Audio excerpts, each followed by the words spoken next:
like to know also about the Sirat Salim bin Dhakwān, or the Epistle of Salim bin Dhakwān, that has been made famous by the translation of Crone and the late Patricia Crone and Zimmerman. Right. Yes. Salim ibn Dhakwān's Sira is thought to be very early.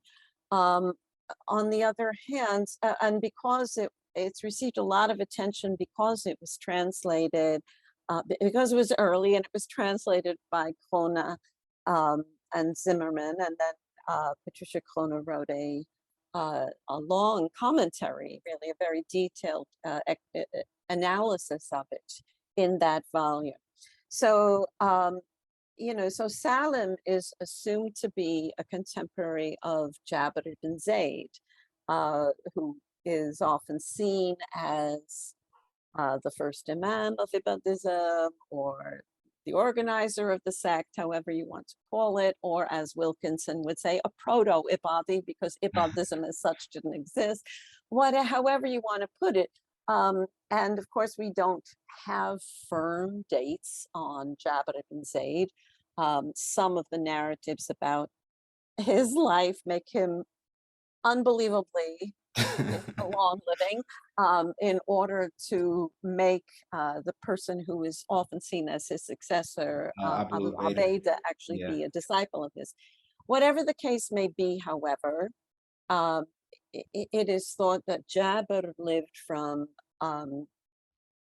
about 642 to 711. Okay, so because there is a letter that Jābir wrote to Salim ibn Dhakwān, as mysterious as Salim ibn Dhakwān may be, one assumes therefore he was at least overlapped in life. So that's one thing. But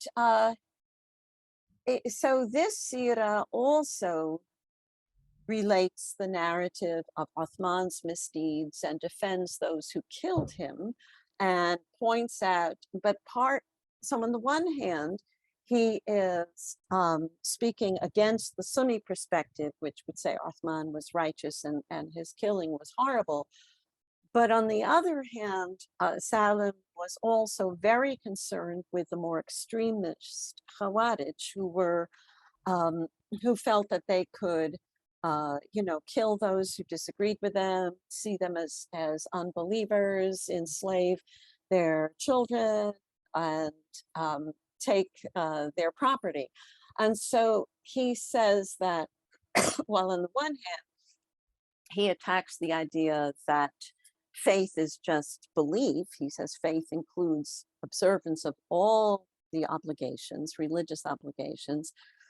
On the other hand, he attacks the extremist Khawarij by saying, so Uthmān's killing was correct because he was unjust and he was not following the Quran. But on the other hand, those who killed him didn't treat his family as polytheists. They didn't, enslave them, kill them, seize the property of the family, and continued to grant them all the rights of Muslims. And that really just shows how early this very standard Ibādī view came to be, that while true believers are only those who do what is right, and observe all their religious obligations, as well as having the right belief, those who profess faith in Islam are not to be considered unbelievers whose blood may be shed unless they are unjust tyrants or supporters of unjust tyrants, defenders, in other words, active supporters, not just articulating support, but fighting against those. And they've been very consistent in that as well, that opinion as well. I don't see them wavering in that at all. So right. So and this Sira by Salim ibn Dhakwān also articulates the principles of affiliation or association, walaya, and dissociation. That you should affiliate with those who are faithful. You should dissociate from those who are unfaithful.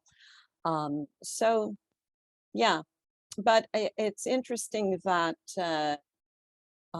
This Siyar, however, although it seems to have been unknown in both North Africa and Oman until the 11th or 12th century, so it had no, we can't say that it had a definite impact on the development of Ibādī tradition, but it reflects opinions that are consistent with other Ibādī texts on the Caliphate of Uthmān, and as well as the definition of faith and the principles of association and dissociation.